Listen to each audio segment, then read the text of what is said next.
where should the line be between IT and OT for who's responsible for MES components? Who should own that? That's a really hard question to answer without, seeing the organization.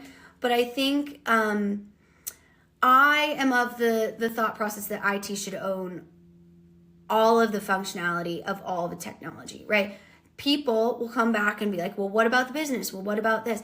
IT, if you're not going to let them do their job. But that said, they cannot hoard that, right? And a lot of traditional IT departments will take it down in their basement and cling to it for dear life. So if you have an IT department that does that, right, then it needs to go to more of an operations role or role in the business.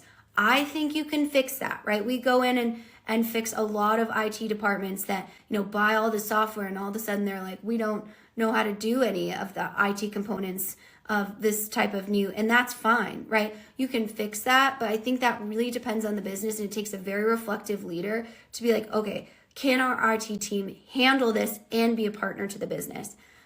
Is a big one. Miss Smarty Pants wife, AI doesn't fix problems, it exposes them. Love her, so obsessed with her. Task, S4 versus old ERP. Is it an SAP? SAP, right?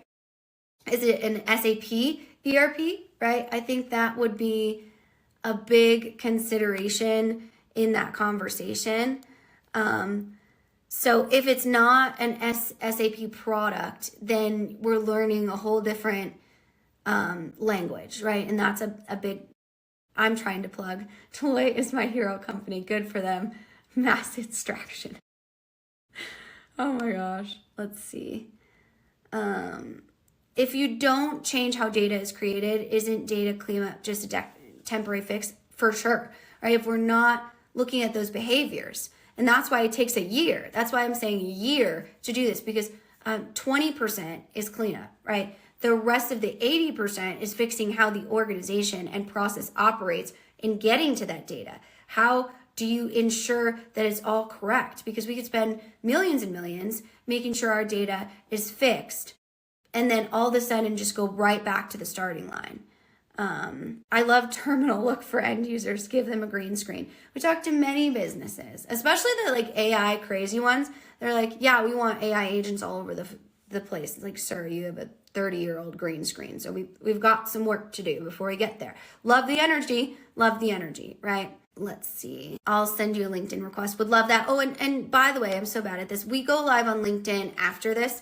So a half hour after this, we'll go live on LinkedIn. So if you want to be so legit and professional, then go over to join us on LinkedIn. It's a fun conversation. Imagine if we took a cow to a farm and tried to teach it to live like a bird. Would it work? Perfect, right? And that's exactly what you're asking in these systems, right? And that is not possible. And the faster that you can get to that conclusion, the better it is.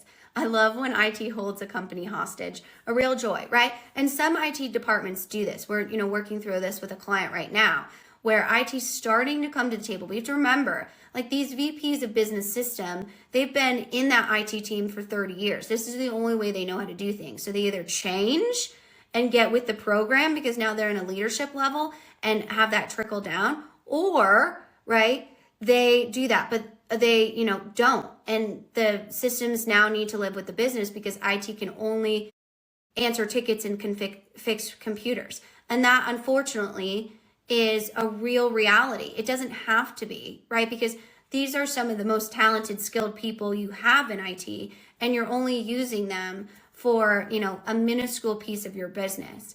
And that's hard.